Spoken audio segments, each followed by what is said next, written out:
कल का दिन हर भारतीय के लिए गर्व और खुशी से भरा रहा। एक और इसरो ने अपने बाहुबली रॉकेट LV-M3 से सबसे भारी संचार उपग्रह CMS-03 को सफलतापूर्वक लॉन्च कर आसमान छू लिया, तो दूसरी ओर भारतीय महिला क्रिकेट टीम ने पहली बार वर्ल्ड कप जीतकर इतिहास रच दिया।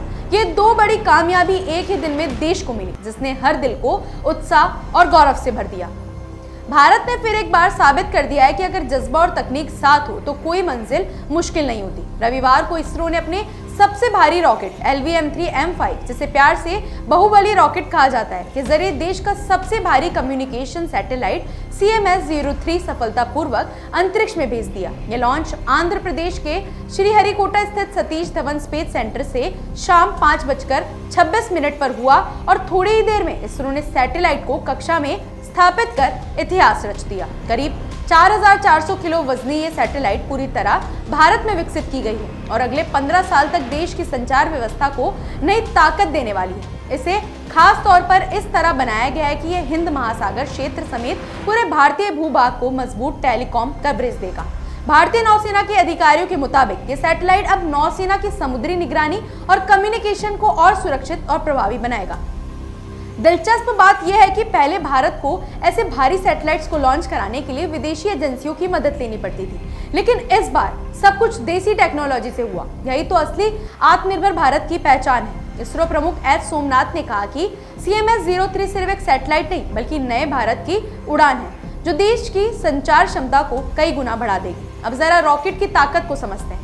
ये वही LV-M3 है जो पहले GSLV-MK3 के नाम से जाना जाता था। ये ठोस, लिक्विड और क्रायोजेनिक फ्यूल से चलने वाला रॉकेट है, जो करीब 8000 किलो वजन तक को लो अर्थ ऑर्बिट और लगभग 4000 किलो वजन को जियोसिंक्रोनस ऑर्बिट तक पहुंचा सकता है। इसी रॉकेट से इसरो ने पहले चंद्रयान 2 और चंद्रयान 3 को भी भेजा था, यानी रिकॉर्ड खुद उसके नाम बोलते हैं। खास बात यह भी है कि यही रॉकेट आगे चलकर गगनयान मिशन में भारतीय अंतरिक्ष यात्रियों को अंतरिक्ष तक ले जाएगा। इसरो अब इसकी क्षमता और बढ़ाने की तैयारी में है, जैसे कि इसके तीसरे चरण यानी क्रायोजेनिक स्टेज को अपग्रेड कर C-32 बनाया जा रहा है, जो ज्यादा फ्यूल ले जाएगा और ज्यादा थ्रस्ट देगा। इसके अलावा इसरो सेमी क्रायोजेनिक इंजन पर भी काम कर रहा है, जो तरल ऑक्सीजन और रिफाइंड कैरोसिन पर चलेगा। इससे न सिर्फ रॉकेट की ताकत बढ़ेगी बल्कि लागत भी कम होगी।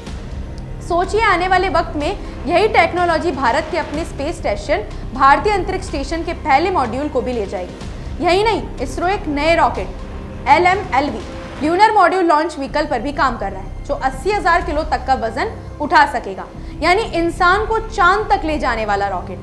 अभी तक इसरो का बाहुबली रॉकेट सबसे भरोसेमंद साबित हुआ है, जिसकी सभी 7 उड़ानें पूरी तरह सफल रही। ये वही रॉकेट है जिसने चंद्रयान 3 को सुरक्षित चांद की सतह तक पहुंचाया था और अब CMS-03 को भी कक्षा में सटीकता से स्थापित किया। पहले भारत के कुछ भारी सैटेलाइट जैसे GSAT-11 या GSAT-20 को फ्रांस की एरियन स्पेस या एलन मस्क की SpaceX से लॉन्च करवाना पड़ता था, लेकिन अब देश ने उस निर्भरता से खुद को आजाद कर लिया है। इस बार CMS-03 को थोड़ी कम ऊंचाई वाले ट्रांसफर ऑर्बिट में भेजा गया, ताकि ये 4400 किलो वजन के बावजूद कक्षा में सही तरह पहुंच सके। ये प्रयोग न सिर्फ तकनीकी दृष्टि से अहम था, बल्कि ये दिखाता है कि भारत अब हर चुनौती को खुद संभाल सकता है। अगर आप सोच रहे हैं कि इसरो का अगला कदम क्या होगा, तो जवाब साफ है, और ऊंची उड़ान और बड़ी जिम्मेदारी।